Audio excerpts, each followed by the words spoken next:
एक और वीडियो की शुरुआत करते हैं। चैप्टर नंबर 7 का ये वीडियो रहेगा आपका, परिवहन एवं संचार।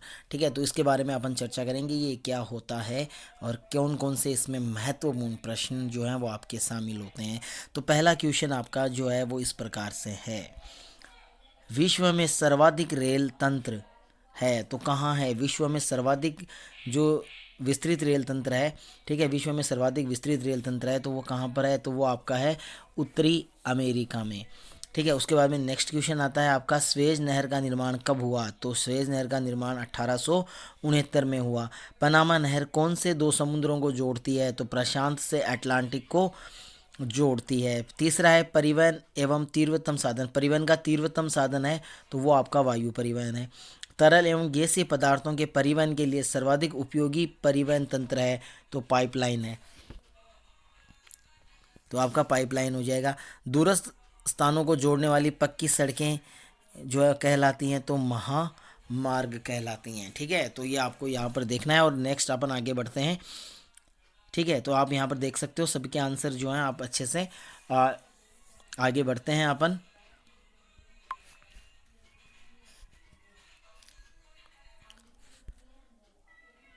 नेक्स्ट अपना है वो इस प्रकार से है, निम्न में से किस देश में मानक रेल लाइन का उपयोग किया जाता है? तो कौन से में किया जाता है? ग्रेट ब्रिटेन में किया जाता है, तो ग्रेट ब्रिटेन जो है इसका राइट आंसर हो जाएगा। निम्न में से किस महाद्वीप में विश्व का सघनतम रेल तंत्र पाया जाता है? यूरोप में पाया जाता है। ठीक है, ये क्वेश्चन दोबारा रिपीट हो गया है, किस महाद्वीप में रेल मार्ग विस्तार सर्वाधिक है? तो कौन से में है? उत्तरी अमेरिका में है। ठीक है, उसके बाद में निम्न में से कौन सा रेल मार्ग यूरोप के 6 राष्ट्रों से होकर गुजरता है? तो कौन सा है? तो देखिए केप, यहाँ पर 4 ऑप्शन आपके हैं, तो इनमें से कौन सा होगा? तो यूरोप के ही पूछे हैं तो यहाँ पर आपका ओरिएंट एक्सप्रेस रेल मार्ग होगा। ठीक है, और आपको कमेंट भी करना है कि क्या यह आंसर जो है वो सही है। बढ़ते हैं नेक्स्ट की ओर। नेक्स्ट की अपन बात करें तो नेक्स्ट हमारा है, अटलांटिक तथा प्रशांत महासागर किस नहर द्वारा जुड़े हुए हैं? तो कौन सी नहर द्वारा जुड़े हुए हैं? पनामा नहर द्वारा। ठीक है, 12 का है, लाल सागर तथा भूमध्य सागर किसके द्वारा जुड़े हुए हैं? तो स्वेज नहर के द्वारा। ठीक है, अब नेक्स्ट आपका आ जाएगा, परिवहन में क्रांति रिक्स्थान शताब्दी में भाप के इंजन के आविष्कार के बाद आई? तो 18वीं। ठीक है, तो 18वीं शताब्दी के बाद। उसके बाद में है सर्वप्रथम सार्वजनिक रेल सन 1825 में। ठीक है, इंग्लैंड के स्कॉटन और से कहाँ चलाई गई थी? तो विश्व की पहली जो ट्रेन है वो कहाँ से कहाँ तक चली थी? तो बताइए कहाँ से कहाँ तक चली थी? स्कॉटन, स्कॉटन तो है, उसके अलावा कौन सा है जहाँ पर जो है सबसे पहले जो ट्रेन है वो चली थी? तो ये था आपका डार्लिंगटन।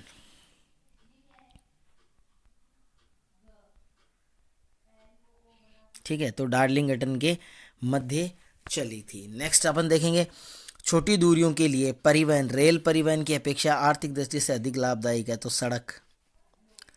ठीक है, तो क्या हो जाएगा इसका आंसर? सड़क। चौथा है, विश्व की कुल मोटर वाहन चलाने योग्य सड़कों सड़क मार्ग जो है वो रेगिस्तान प्रतिशत भाग उत्तरी अमेरिका में पाया जाता है। तो क्या होगा इसका राइट आंसर? 33% जो है वो आपका है। ठीक है, बाकी का आप बुक में देख सकते हैं क्योंकि ये हो सकता है कि बढ़ गया हो।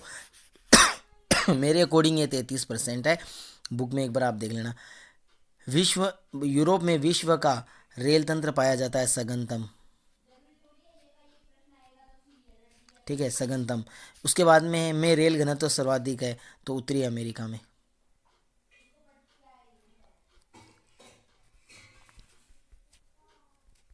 ठीक है, तो यहाँ पर आपका रहेगा। ठीक है, तो ये आप यहाँ पर देख सकते हो, ये आपके हो गए। अब नेक्स्ट अपन चलते हैं अति लघुतरात्मक क्वेश्चंस की ओर। तो अति लघुतरात्मक में सबसे पहला हमारा क्वेश्चन है वो ये है, महामार्ग किसे कहते हैं? तो महामार्ग है वो क्या होते हैं? तो महामार्ग दूरस्थ स्थानों को जोड़ने वाली पक्की सड़कें होती हैं। ठीक है, तो दूरस्थ स्थानों को जोड़ने वाली पक्की सड़कें महामार्ग कहलाती है। सीमा सड़क किसे कहते हैं? तो या सीमावर्ती सड़क किसे कहते हैं? ऐसी सड़कें जिनका निर्माण अंतर्राष्ट्रीय सीमाओं के सहारे होता है, ऐसी सड़कें सीमावर्ती सड़क कहलाती हैं या सड़क सीमा सड़क कहते हैं। पार महाद्वीपीय रेल मार्ग किसे कहते हैं? ऐसे रेल मार्ग जो एक महाद्वीप के एक सिरे से दूसरे सिरे तक जाते हैं, या आप ऐसे भी कह सकते हो कि ऐसे रेल मार्ग जो महाद्वीप को पूरे महाद्वीप के आर पार हों। ठीक है, ऐसे को क्या कहेंगे? पार महाद्वीपीय रेल मार्ग। ऑस्ट्रेलियाई पार महाद्वीपीय रेल मार्ग किस छोर से किस छोर को मिलाता है? तो ये आपका पश्चिम में जो है पर्थ है आपका, और पूरब में सिडनी। ठीक है, तो इनको मिलाता है। तो पर्थ से सिडनी को जोड़ता है।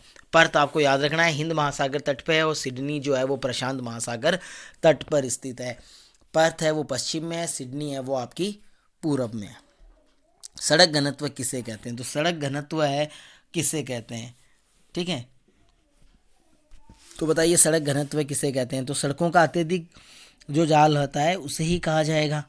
ठीक है, तो सड़कों का अत्यधिक जाल, ठीक है, सड़क घनत्व कहलाता है। नेक्स्ट है, कौन सा समुद्री मार्ग विश्व का सबसे व्यस्त जल मार्ग है? तो ये आपका है उत्तरी अटलांटिक जल मार्ग। ठीक है, उसके बाद में स्वेज नहर किस देश में स्थित है? तो मिस्र में स्थित है। ठीक है, तो मिस्र में स्थित है। भारत में निर्माणाधीन स्वर्णिम चतुर्भुज द्रुत मार्ग कौन से शहरों को जोड़ता है? तो दिल्ली, मुंबई, चेन्नई और कोलकाता। ठीक है, उसके बाद में आंतरिक जलमार्ग किसे कहते हैं? ऐसे जलमार्ग जो नदियों नहरों आदि में संचालित होते हैं आंतरिक जलमार्ग कहलाते हैं। विश्व परिवहन की प्रमुख विधाएं कौन कौन सी हैं? तो विश्व परिवहन की जो विधाएं हैं वो कौन कौन सी हैं? तो कितनी विधाएं हैं भाई? तो आपकी जो विधाएं हैं वो आपकी हैं 4: स्थल, जल, वायु और पाइपलाइन। ठीक है, तो ये 4 आपकी रहेंगी, आपको याद रखना है। नेक्स्ट क्वेश्चन है, पार साइबेरियन रेल मार्ग कहाँ स्थित है? इसकी विशेषताओं संक्षिप्त में लिखें। तो पार महाद्वीप जो साइबेरियन रेल मार्ग है वो रूस में स्थित है, और इसकी विशेषताएं बतानी है कि ये दोहरे पथ से युक्त है। ठीक है, इसका निर्माण कब हुआ था? ठीक है, इसकी लंबाई कितनी है? ठीक है, और ये कितना विद्युतीकृत है और कहाँ कहाँ किन किन चीज़ों का परिवहन करता है वो सब। पार कैनेडियन रेल मार्ग का संक्षिप्त में वर्णन करो। तो पार कैनेडियन रेल मार्ग है, तो आपको बताना है कि पार कैनेडियन रेल मार्ग है उसकी लंबाई जो है 7050 किलोमीटर के लगभग होगी, आप देख लेना। ठीक है, उसके अलावा हेलीफैक्स से ये प्रारंभ होता है, और हेलीफैक्स से प्रारंभ होकर मॉन्ट्रियल, ओटावा, विनिपेग और जो है कैडबरी, ठीक है, ओटावा, विनिपेग, रेनिंगा, कैलगरी, केमलूस होता हुआ कहाँ पहुँचता है? वैंकूवर तक पहुँचता है। ठीक है, और इसके ऊपर किस चीज़ का जो है परिवहन किया जाता है? तो ये जो है गेहूं और मांस का इसके ऊपर जो है ज़्यादा निर्यात किया जाता है, और ये कर्नाटक की इसको आर्थिक धमनी भी कहते हैं। तो इस प्रकार से आप जो है इसके बारे में लिख दोगे। पनामा नहर के महत्व पर प्रकाश डालिए। तो पनामा नहर का जो महत्व है उसके ऊपर प्रकाश डालना है आपको। तो पनामा नहर का जो महत्व है वो आपको बताना है। तो ये आपकी बुक में आपको मिल जाएगा कि पनामा नहर का महत्व है वो क्या है। तो पनामा नहर का महत्व यही है कि पनामा नहर जो है उसके निर्माण की वजह से ये जो है संयुक्त राज्य अमेरिका की दूरी है वो कम हो गई। इसका निर्माण कब हुआ, किसने करवाया? ठीक है, तो ये सारी चीज़ें इसके अंतर्गत आ जाएंगी। बढ़ते हैं नेक्स्ट की तरफ। नेक्स्ट अपना है स्वेज नहर के महत्व को रेखांकित कीजिए। तो यहाँ पर स्वेज नहर के बारे में बताना है, इसकी जो निर्माण जो है वो कब हुआ, ठीक है, कौन से देश के बीच में है, कौन से आपस में जोड़ती है, कितनी चौड़ी है, कितनी लंबी है। ठीक है, तो यहाँ पर स्वेज नहर के बारे में आपको लिख देना है, ऊपर वाले में पनामा नहर के बारे में लिख देना है। उत्तरी अटलांटिक समुद्र मार्ग पर संक्षिप्त में वर्णन कीजिए। तो ये जो आपका उत्तरी अटलांटिक महासागर है उसके बारे में आपको बताना है। ठीक है, ये जो है औद्योगिक दृष्टि से जो है विश्व के 2 विकसित जो क्षेत्र हैं उनको आपस में जोड़ता है, संयुक्त राज्य अमेरिका और यूरोप को जोड़ता है, और इस पर जो है बहुत ज़्यादा व्यापार होता है, और ये शायद विश्व के कुल व्यापार का जो है 1/4 जो है इसी मार्ग द्वारा किया जाता है, यानी इसके बारे में वर्णन करना है। उसके बाद में नगरीय क्षेत्र में सड़क तंत्र पर यातायात संकुलता की समस्याओं के कारण बताइए। तो ठीक है, जो नगरीय क्षेत्रों में सड़क तंत्र है उस पर यातायात की जो संकुलता यानी ट्रैफिक जो है उस ट्रैफिक की समस्याएं क्या क्या हैं तो वो आपको बतानी है।